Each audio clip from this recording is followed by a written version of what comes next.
আসসালামু আলাইকুম সবাইকে। Bengali sisters kitchen travel and blog থেকে আলহামদুলিল্লাহ আমাদের দিনটা আজকে ভালোই গেল। আড্ডায় আড্ডায়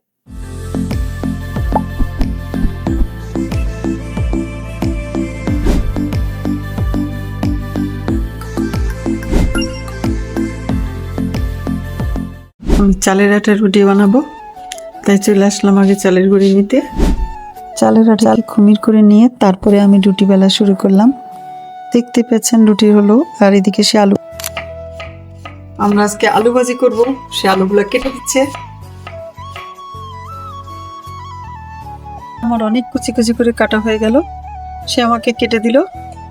আমি এখানে তেল গরম দিয়ে দিলাম, দিয়ে এখন এর মধ্যে দিয়ে দিব ছোট চামচের 1 চামচ পরিমাণ হলুদের গুঁড়ো।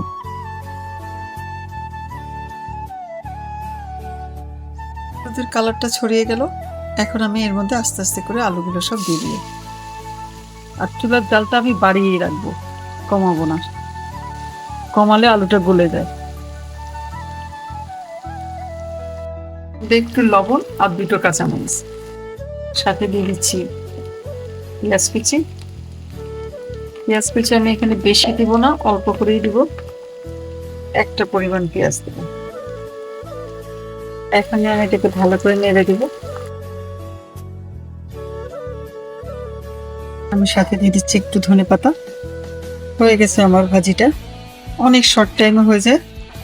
আর দেখতেই পাচ্ছেন কত ঝরঝরা। মানে এইভাবে করে নিলে রুটি দিয়ে, পরোটা দিয়ে সব কিছুর সাথে খেতে মজা লাগে। তেলটা একটু বেশি দিতে হয়, তারপর একটু কাট করে রাখলেই তেলটাকে আপনারা নিয়ে নিতে পারবেন। আমি এখন একটু সাইড করে রেখে তেলগুলো উঠিয়ে নেব। হয়ে গেল আমার ভাজিটা, আলু ভাজি আর ডিম পোস্ট। মায়ের কাছ থেকে শেখা ছেঁচা গোস বা জড়ানো গোস, এটাই দেখাচ্ছি আপনাদের। ছেঁচে নিলাম, ভালো করে থেতলে নিলাম আর কি। দিয়ে দিলাম আদা রসুনের পেস্ট, আর সাথে দিয়ে দিচ্ছি আমি ধনে গুঁড়ো, জিরে গুঁড়ো, শুকনো মরিচের গুঁড়ো, ফুড কালার, দিয়ে দিচ্ছি জায়ফল গুঁড়ো, দিয়ে দিচ্ছি দারচিনির গুঁড়ো, এলাচির গুঁড়ো। এগুলো আগে ভালো করে দিয়ে আমি মিক্সড করে নেব। আর সাথে দিয়ে দেবো লবণ, দিয়ে দিচ্ছি লবণ স্বাদ মতো। এখন এটাকে আমি ভালো করে মিক্সড করব। যত ভালো করে মিক্সড করবেন তত মজা হবে। 2 ঘন্টা থেকে 4 ঘন্টা রেখে দিলে আরো ভালো হয়।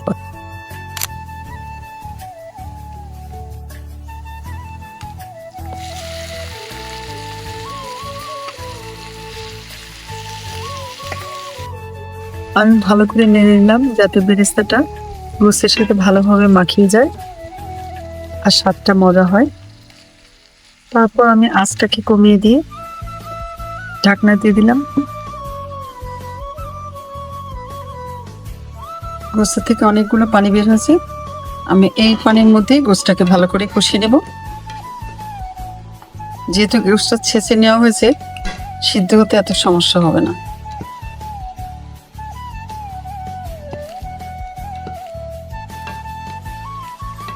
গোস্তটা থেতলে নেওয়ার কারণে অল্প সময়ের মধ্যে এটা সুন্দরভাবে হয়ে যায়। মধ্যে দিয়ে দেবো এখন কেওড়া ওয়াটার, রোজ ওয়াটার। কেওড়া জল, গোলাপ জলটা না দিলে এটা শাহি ভাব আসে না। দিয়ে দিলাম, দিয়ে দিচ্ছি 1 চামচ পরিমাণ ঘি, দিচ্ছি ধনে জিরে গুঁড়ো। লাস্ট ফিনিশিং গেল আমার ছেঁচা গোস্তটা। এটা আপনারা ভাত, রুটি, পোলাও সব কিছুর সাথেই খেতে পারবেন। স্বাদটা বেশ মজা হয়। করে দেখুন, একবার বানালে আপনারা বারবার বানিয়ে খাবেন। কাবাব বানাবো সবসময় গোটা মশলা দিয়ে করি, আজকে আমি সব গুঁড়ো মশলা দিয়ে করব। হলুদ, মরিচ, ধনে, জিরে আর লবণ দিয়ে আগে সিদ্ধ করে নিচ্ছি।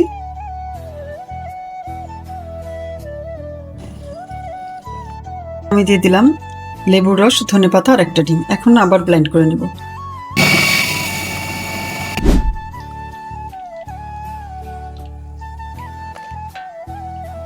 মাশাআল্লাহ, ছোট বড় 2 সাইজ করে আমরা দিয়েছি। উঠানো থেকে দেখি কেমন হয়েছে। সবই তো মশমশা ভাজা হয়ে গেছে, বাকিগুলো সব উঠে ফেলো। বৃষ্টি হচ্ছে, বানালাম পেঁয়াজু, আর এখানে কাবাব বানাচ্ছি আমরা। ডুবো তেলে ভেজে নিচ্ছি।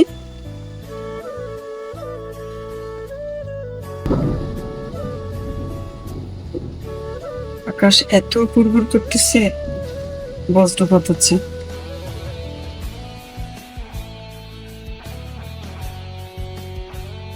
আমাদের আজকে খাওয়ার 2 রকম মাছ করে নিলাম, তার সাথে ছিল আলু ভাজি, চালের আটার রুটি, ভাত, ছেঁচা গোস্তা রান্না করা, কাবাব, পেঁয়াজু আর সালাদ। বৃষ্টি ঠান্ডা, আমরা বানিয়ে ফেললাম জিঞ্জার টি। গার্ডেন থেকে মিন্ট উঠিয়ে আমরা জিঞ্জার টির সাথে দিয়ে দিলাম, আর এখানে হনি। এটাই হলো বিকালের। বৃষ্টির মধ্যে এই চার তুলনা নাই। যারা যারা ঠান্ডা লেগেছে তাদের জন্য উপকারী। বানিয়ে ফেলুন জিঞ্জার টি, সাথে মিন্ট দিয়ে, আর থাকতেছে সাথে হনি। তাহলে তার ঠান্ডাও লাগবে না, মজাও পাবেন।